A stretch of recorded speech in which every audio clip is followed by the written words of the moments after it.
Yes, I never used from the very beginning the concept of spring and even revolution, because revolution means for me much more than what we are witnessing. And this is what I was saying at the beginning. And I think that up to now, unfortunately, I was more right than wrong with what we are now seeing on the ground in Egypt and in Tunisia. What we were expecting and talking about, this movement in MENA, North African country, in the Middle East, changing everything, it's not happening. More than that, what I was saying also after studying the facts is that all this perception that nothing was known by the West and it came all of a sudden out of nothing, or economic or socio-economic problems, this was not true. We have facts now, and they are confirmed also with what is happening in Syria. That Freedom House, Albert Einstein Institute, the State Department in the States, but also many institutions and transnational institutions, and Google themselves, they train people to push towards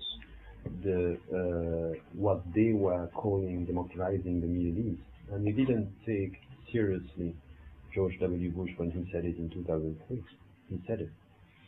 So here we have people pushing and states pushing, and we have to ask ourselves why. Because they were controlling the dictators before, controlling Ben Ali, Mubarak, and even dealing with Gaddafi, because he came back into the international scene. And in fact, the problem that we had from the beginning is that we were thinking in political terms, not in geostrategic and economic terms. Because for the States, as well as for Europe, they were losing ground in the region with the presence of new actors, among them the BRIC countries, as we know, Brazil, Russia, India, China, add to this Indonesia, Malaysia, South Africa, and Turkey are new players in the country, in the region. So I think that if we look at the political dimensions, we are misled. And if you look now at what is happening in Egypt and now at what is happening in Tunisia, you can get it. That in fact it's not about the political structure. Tunisia is in an assisted economy now. It's just impossible for Tunisia to survive if they don't have the support of the Western countries, and especially World Bank and the IMF. Exactly the same with Egypt. So all this discussion about the state, the nature of the state, not getting, for example, with the discussion with the new constitution in Egypt, that what is the more important thing is the economic sector, with also the new role for the army within the civil state. And this has to do with geostrategy. So the whole process is far from being, revolutionary. It's a new positioning. Now, to say everything was manipulated, no, but it was pushed.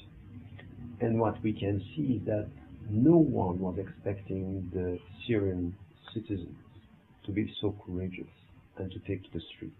This is why for 8 months, the American administration and the European administrations were asking Bashar al-Assad to reform, and even the Turkish Prime Minister was hoping that it will be a reform from within, up to the point that they realized it's not going to happen, and the people were ready to die. So what is not manipulated is the awakening, the intellectual awakening, the sense for the people that we can remove a dictator. And this is irreversible. This is what is gained from the whole process. But this kind of romanticized, way of dealing with revolutions and the spring, where is the spring? Which country is succeeding today? Tunisia is destabilized. Libya is fractured. Egypt is unsettled. Syria is a civil war. Yemen, there are tensions and sectarian realities. Jordan is unstable. Where is the spring we are talking about? Let's see. It's clear that in the streets and taking to the streets in Midan al-Tahrir in Egypt or in Tunisia, there were a great deal of women involved. And even if you look at what was happening in, the first country where we had this kind of internet and, social networks was Iran, and the women were very much involved.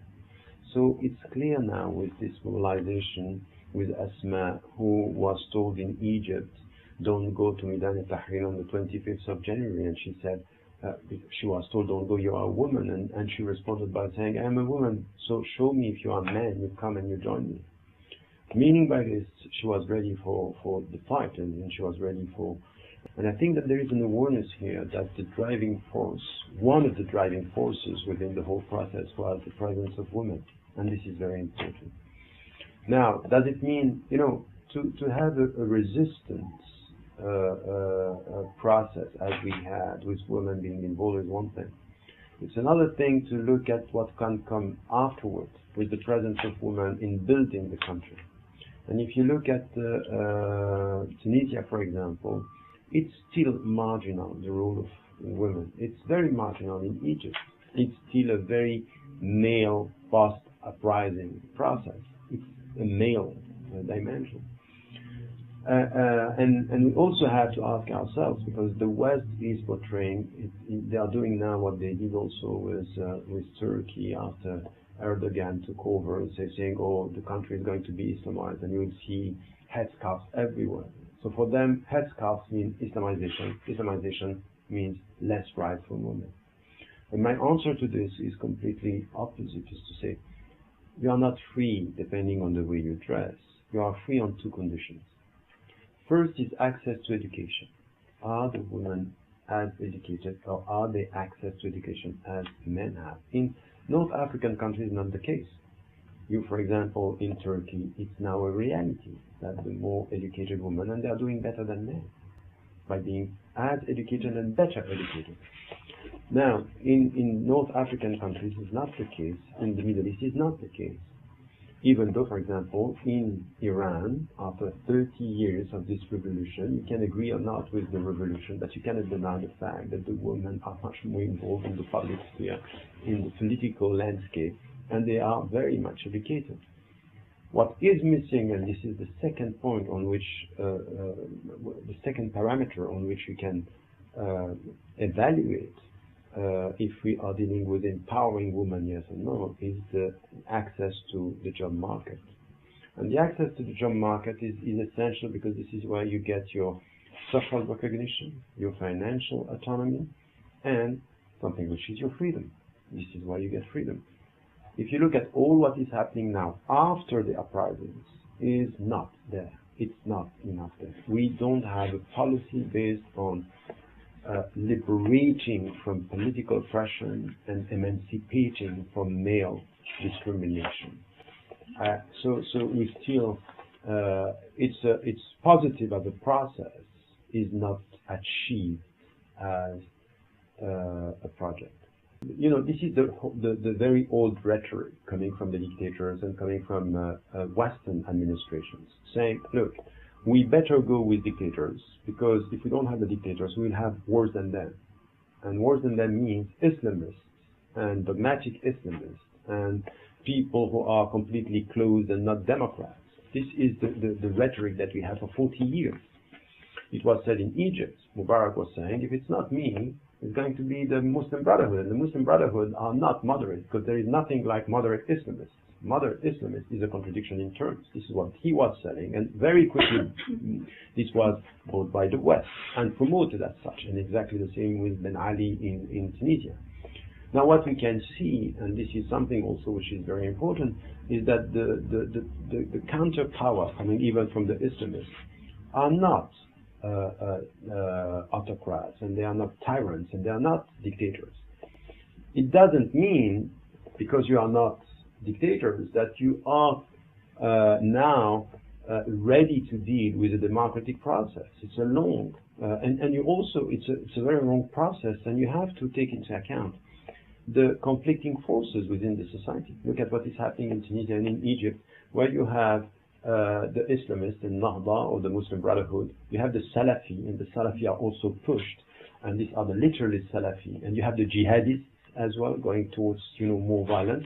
You have the secularists that are pushing in one direction, and you have the army.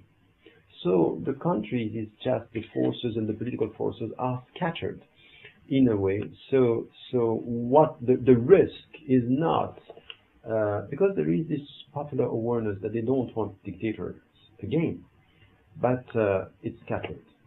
They were united again, they are scattered for what they want afterwards. And there are political forces that are playing from within, as well as also pushed from outside, who is pushing in that direction to make this region remaining very fragile.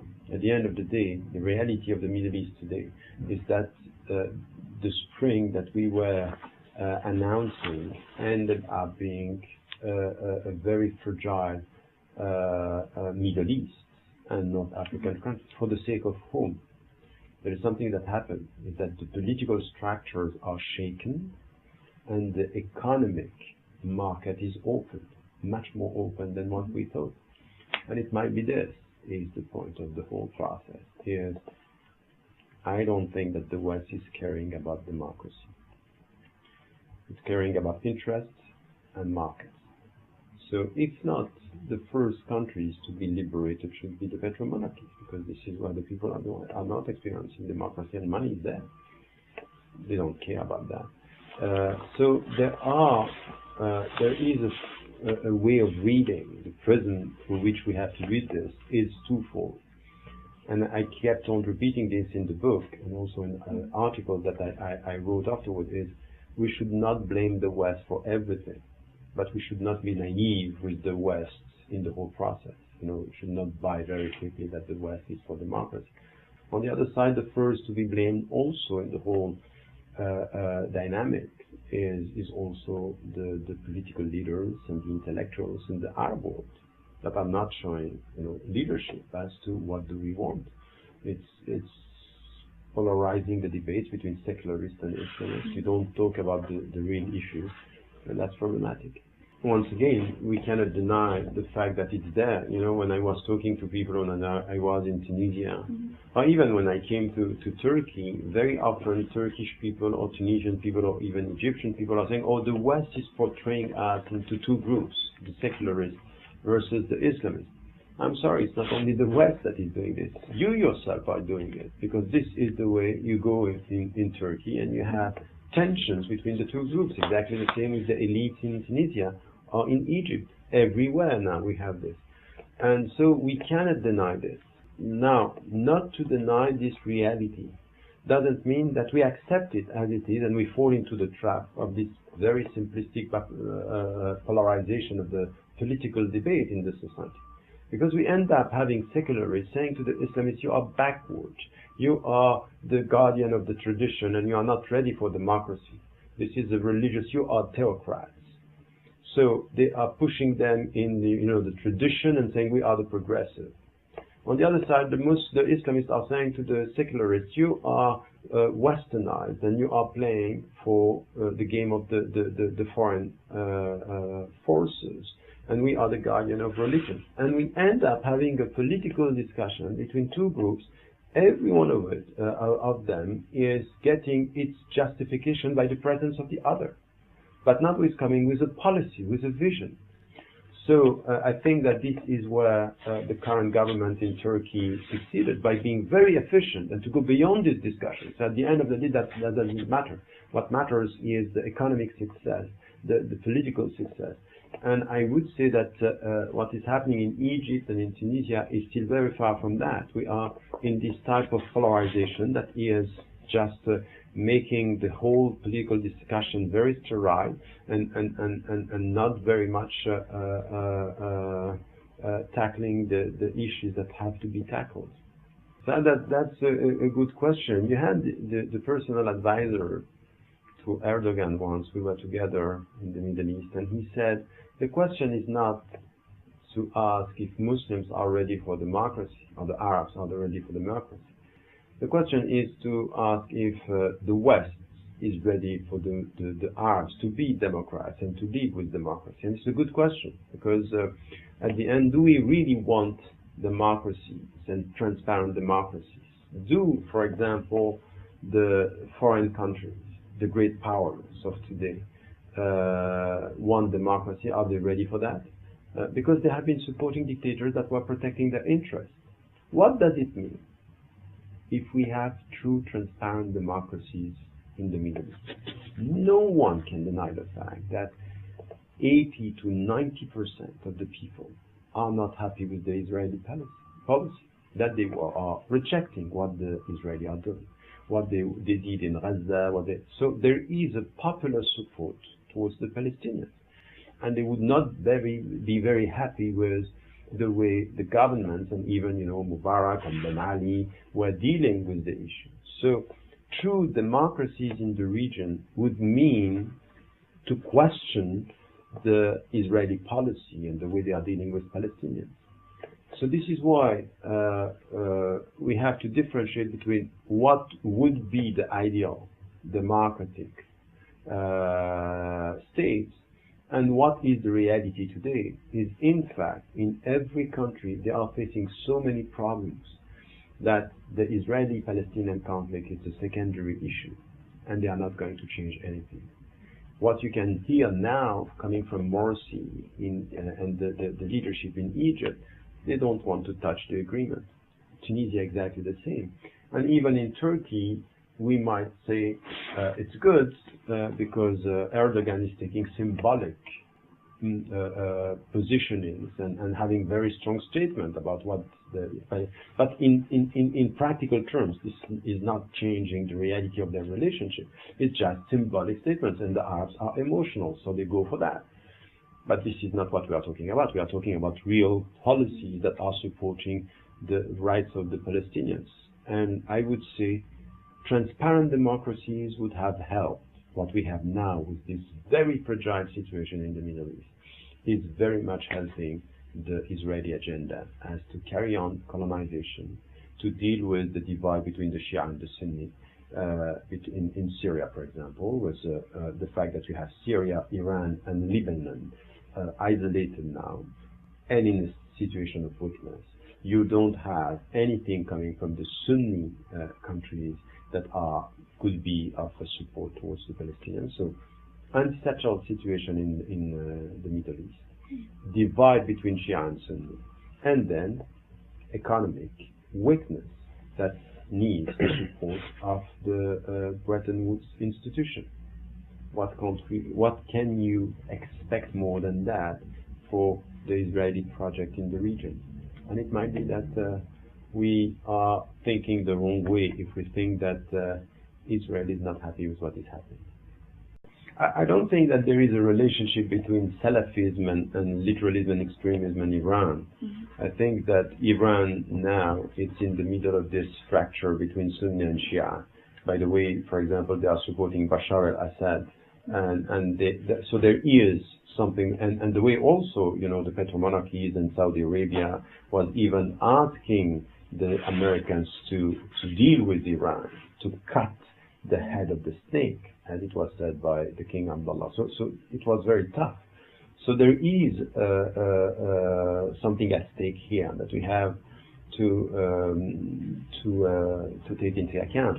But I wouldn't say that this has an impact with the kind of radicalization and violent extremism, because very often the Salafi that are pushed in that direction are mainly not coming from the Iranian side of the equation, but the Salafi and the Sunni side of the equation. The great majority of the people who are radicalized are very often coming from the Salafi, sometimes literalists and sometimes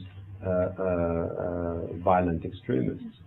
So this is something which is going to be a challenge for the Sunni from within. How do we deal with the Salafi literalists, and how do we deal with the jihadists? And we have a very important example, very, very dangerous situation in northern Mali, where you have these Salafi jihadists that are now, they took over half of the country, and they are implementing, the penal code and in a way which is unacceptable. This is not Islamic, it's not our religion.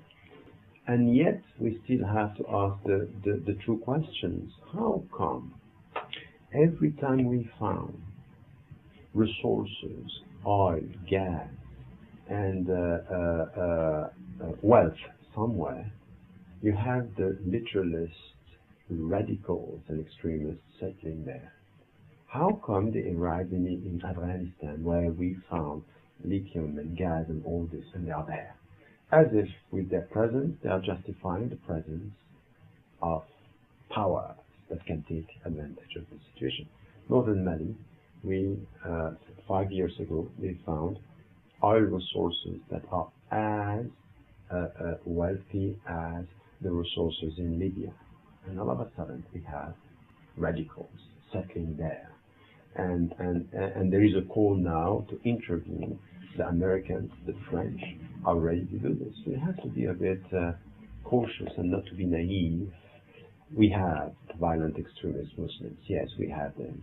But sometimes they are instrumentalized for something which is bigger than them. And we have also to get that right.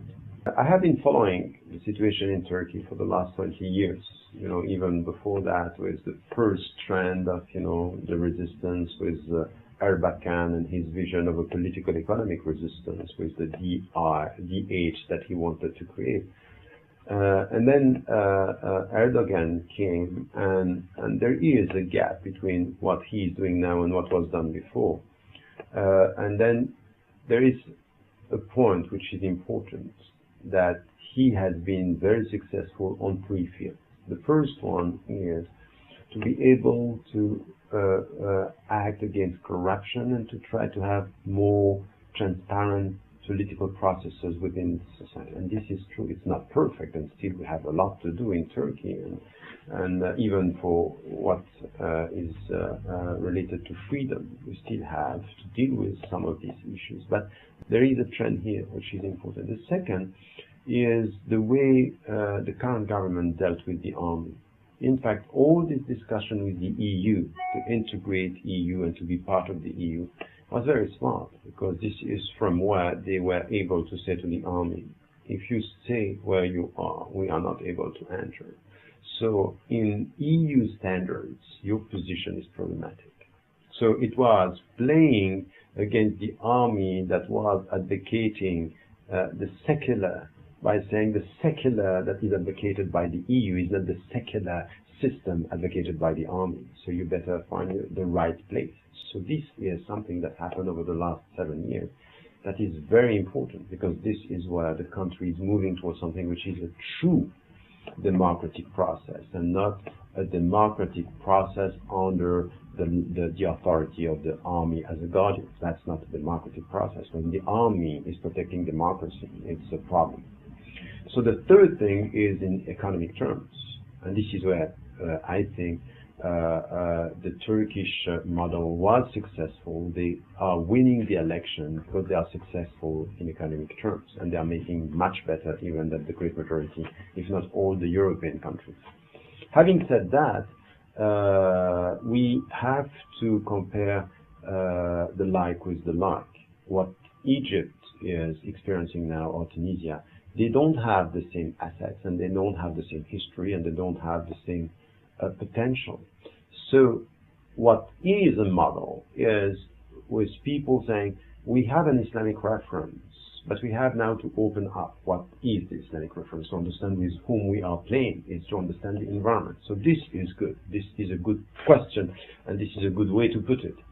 Now, the choices that are made within the society as to what are the priorities, the choices to be integrated into the international global economic order, this could be disputable. I would dispute this by saying, which type of alternative are you proposing? And the Turkish on this are not very much proposing something, except that what I saw over the last few years, it's interesting, this shift towards the south and east, opening embassies in Africa, opening channels with China, India, Malaysia now. It's quite interesting.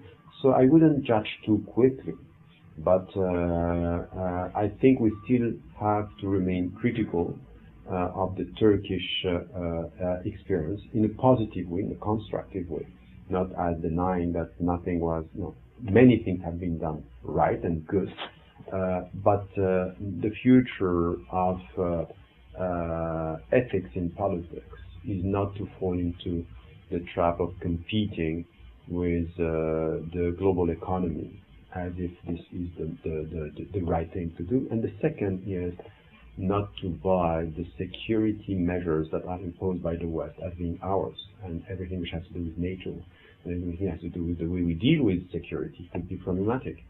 And the last point is, beyond the symbolic attitude towards Israel, what is really done by Turkey to help this conflict to be solved? I think it's a revealing reality. The fact that the EU is refusing to integrate Turkey reveals lots of things. First, it's clear that they have an economic concern by saying, you know, there are millions of Turkish people who can come, and it's going to be unbalanced as to the reality of the cultural relationship within Turkey, within the European Union. The second is about the perception that Islam is not a European religion, and Turks are mainly Muslims. So it's welcoming an alien element within the European continent. So it's revealing the narrative. The European narrative is not today encompassing the Turkish factor or the Turkish element. And the Islamic one is also something which has to do with a problem here in the way Islam is perceived as a non-European religion. So we have to be very, very deep in this analysis. How the Turkish experience, how the Turkish memory, how the Turkish history, how the Turkish landscape as to the religions is part of Europe. And this is where the Turkish intellectuals, the Turkish politicians, the Turkish journalists should be much more assertive as to the European dimension of this experience.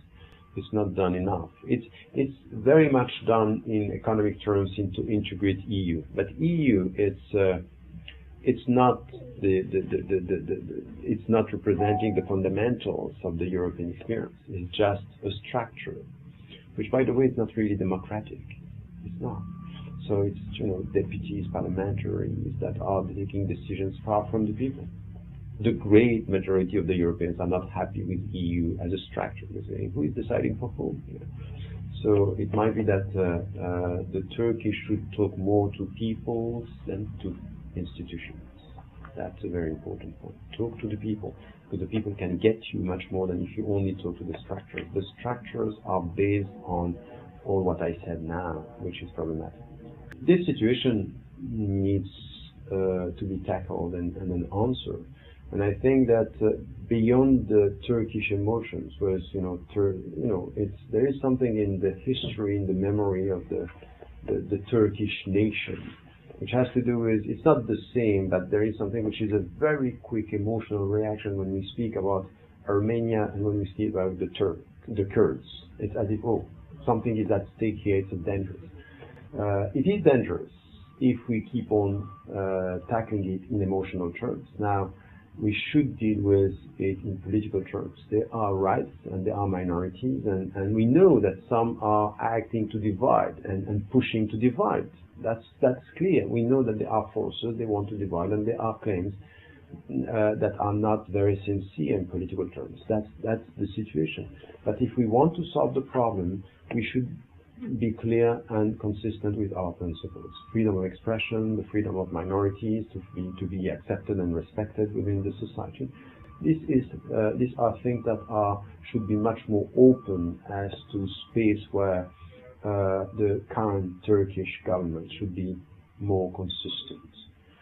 The current Turkish government is doing very well on many issues, but still we are expecting from this government to be consistent when it comes to dealing with minorities, to be consistent when it comes to transition, political transition. And as you know, I keep on repeating this and telling them, you know what, you said to the world, you should leave, you should learn to leave. And I repeat it to the Turkish people.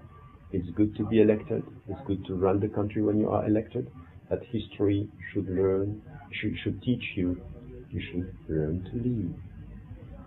Even if you are successful. And part of your success is to leave at the right time and not to stay too long.